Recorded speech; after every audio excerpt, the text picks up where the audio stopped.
peut nous aider, c'est sûr, mais je pense que sur l'expérience, sur base de ce qu'on a vécu cette année en D1, ça n'a pas vraiment été efficace comme en tout cas on le pensait à la base. J'en veux pour preuve le nombre de pénaltys qui ont été sifflés ou pas, des buts annulés ou pas, c'est une question d'interprétation. Si c'est l'arbitre qui est amené à vérifier les images vidéo, c'est toujours une question d'interprétation. L'un va estimer qu'il y a pénalty, l'autre estimera qu'il n'y a pas.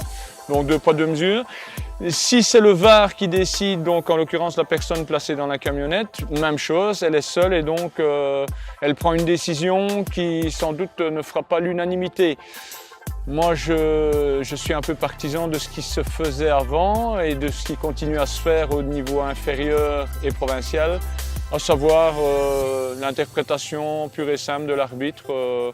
Il se trompe. Voilà, les joueurs se trompent bien, eux, donc pas de raison de changer. Justement, les débats vont encore être plus virulents. Et encore une fois, il suffit de regarder ce qui se passe cette année en se disant, tiens, est-ce qu'il y a plus de polémiques concernant l'arbitrage ou moins de polémiques? La réponse est claire, il y a beaucoup plus de polémiques.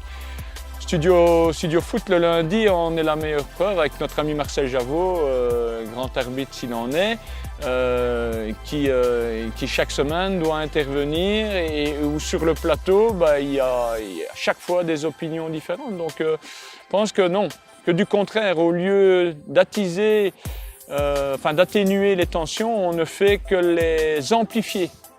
Alors à quel moment le VAR intervient-il? Ça aussi c'est quelque chose d'exceptionnel. Il faudrait, me semble-t-il, mettre un cadre derrière une structure beaucoup plus rigoureuse qui fera que, oui, l'arbitre intervient ou non, l'arbitre n'intervient pas. Pour moi, l'idéal serait d'offrir comme au tennis des challenges. Les entraîneurs ont 3 challenges et voilà, ils en profitent. S'ils sont bons, ils maintiennent leur challenge. S'ils ne sont pas bons, ils ont un challenge en moins et voilà. Il y a déjà une chose qui est certaine, c'est que au tennis, le terrain est plus petit, le cadrage au niveau de la balle est plus facile. Au football, je pense que ça dépend énormément des caméras et de l'angle de vue. En finale de la Champions League, la fameuse faute dans le rectangle de la Juve nous montre à merveille que malgré la caméra, on n'est pas sûr à 100%, on ne peut pas identifier clairement, on n'a pas vu clairement le geste du défenseur dans le dos de l'attaquant. Donc voilà. Alors il y a aussi, me semble-t-il, un problème au niveau de l'état d'esprit des joueurs. Les tennismen sont en règle générale des joueurs respectueux, fair-play. Les rugbymen, c'est bien connu, sont des joueurs fair-play. Pour moi, les footballeurs sont des tricheurs en puissance. Et donc, non, c'est clair, pour une majorité d'entre eux, ce sont des tricheurs. Et ils apprennent tous des gestes pour tricher, les chutes dans le rectangle, les mains, souvenons-nous de Thierry Henry. Je pense que voilà, pour moi les choses sont claires. C'est plus facile dans certains sports. Avec l'état d'esprit des joueurs, en football, c'est très très très compliqué. Rodgers. Off the ground. One official looked like he was going to rule it incomplete. The other one right there on top of it says catch. That's the read for Aaron Rodgers. La vidéo dans le football américain, ça sert principalement à vérifier qu'un play s'est déroulé sans problème. Donc, étant donné que le football américain, c'est un sport qui se passe action par action et qui a beaucoup de mouvements, tout le monde est en mouvement en même temps, la vidéo est nécessaire à chaque action. Bien sûr, on ne la regarde pas quand l'action est vraiment évidente, mais dès qu'il y a un doute, les arbitres prennent la responsabilité de regarder la vidéo. Il y a aussi des gens qui sont dans les gradins, dans des bureaux, qui eux font partie du staff de l'équipe, ils regardent le match et s'ils ont un doute sur une action, ils peuvent le dire au coach via un micro et un casque qu'ils portent. Et là, grâce à ça, le coach pourra lancer ce qu'on appelle le flag rouge, donc le red flag, qui va permettre aux arbitres de revérifier la vidéo s'il y a un doute pour le coach. Got a whistle here. This may get reviewed further to see if it was a safety. The runner was down in the field of play. That play is under review. Now here's the issue. The whole ball has to be outside the end zone for it not to be a safety. Ça ne fait pas débat car contrairement au football normal ici, la vidéo c'est vraiment quelque chose qui est rentré dans le fonctionnement du sport. C'est quelque chose qui est évident étant donné qu'on ne peut pas réfuter l'action. Si par exemple la réception n'a pas été faite correctement dans les règles, sur la vidéo on va le voir clairement et il n'y aura pas de doute. Étant donné que c'est action par action, on pourra couper le play et vraiment dire que c'est annulé et que ça a été raté.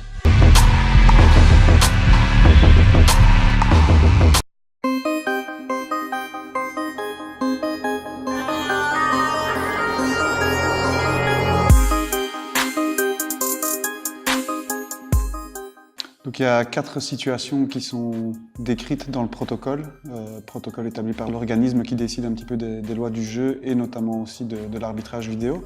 Donc il y a tout ce qui concerne les phases de but. Chaque phase de but sera analysée pour voir s'il n'y a pas une faute au préalable, notamment en hors-jeu.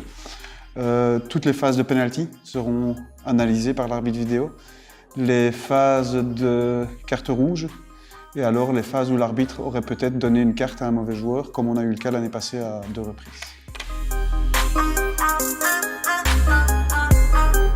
Ça devrait, puisque la technologie est mise en place pour nous aider justement à rectifier des éventuelles mauvaises décisions qui peuvent avoir une influence quand même importante sur le déroulement de la rencontre, mais aussi sur le championnat à la fin. Donc c'est vraiment un outil qui devrait aider les arbitres à préparer leur match plus sereinement.